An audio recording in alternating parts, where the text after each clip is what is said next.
मी स्नेहा रावराणे. मी आज इथे तुमच्यासाठी एक स्पेशल व्हिडिओ घेऊन आलेली आहे. कोकणातला पालखी सोहळा, शिमगा पालखी सोहळा, तो मी तुम्हाला थोडक्यात दाखवणार आहे. आमचं गाव आहे वैभववाडी, सांगळवाडी. आमच्या इकडे आमची जी कुलदेवी आहे श्री विठू महाकाली, ती आमच्याकडे 12 वर्षांनी आलेली आहे. आणि 12 वर्षानंतर तिचा जो काय सोहळा आहे, डोळ्याला म्हणजे डोळ्याची पारणे फिटतील असा सोहळा आज आम्ही इथे आमच्या समोर बघितला आहे. 12 वर्षानंतर आमची देवी आमच्यापर्यंत आलेली आहे, आमच्या भेटीला भक्तांच्या हाकेसाठी आलेली आहे. आणि आज आम्ही सांगळवाडी, वैभववाडी, कोकण, सिंधुदुर्ग इथे आहोत. मी तुम्हाला दाखवते थोडक्यात की आज सोहळा काय आहे. भरपूर भक्त आलेले आहेत तिचे, म्हणजेच पाहुणे मंडळी, आम्ही इथले रहिवासी, खूप खूप खूप भक्तगण आलेले आहेत. हजारोच्या संख्येने आज इथे भक्तगण आहेत. आपण थोडक्यात हा सोहळा बघूया, या माझ्याबरोबर.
अशा प्रकारे आमचा पालखीचा सोहळा इथे चालू आहे. देवीची पालखी इथे विराजमान झाली आहे. महापुरुषांचं इथे आमचं ते देवस्थान आहे, तिथं आम्ही देवीची पालखी आता विराजमान केलेली आहे.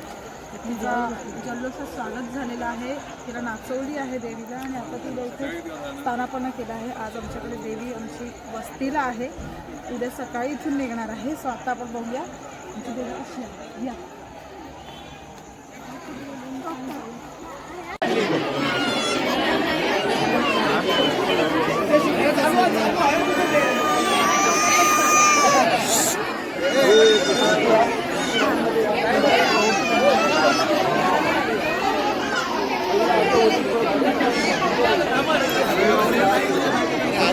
अजून नाही भरले.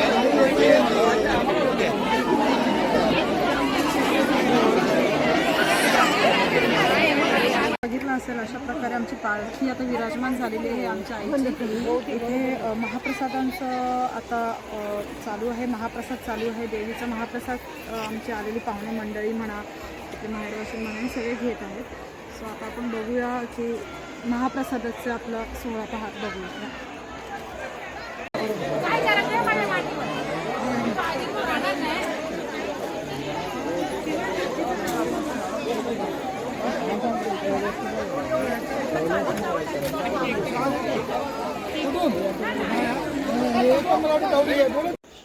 तर तुम्ही पाहिलंच आज हा सोहळा एकदम जल्लोषमध्ये जोशमध्ये पार पडतो. इथे रावराण्यांची विठू महाकाली आज इथे आलेली आहे.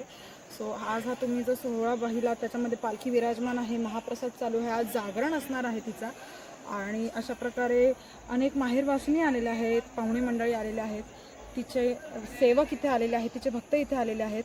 आणि माहेरवासिनींच्या हाकेला धावून येणारी आमची विठू महाकाली ती सदैव आमच्या रावराणे समस्त कुटुंबाच्या अशीच पाठीशी उभे राहू. येणाऱ्या प्रत्येक संकटाला तिने आम्हाला तारलं आहे आणि तिची सेवा अशीच आम्ही करत राहू.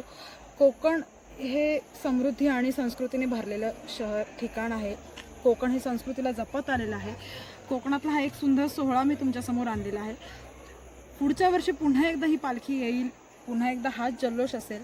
अजून कोकणातले अनेक उत्सव मी तुम्हाला नक्की दाखवेन. तुम्ही असेच माझ्याबरोबर कनेक्ट राहा आणि आपल्या संस्कृतीला जपत आज आपण इथून निरोप घेऊया. विठू महाकाली माते की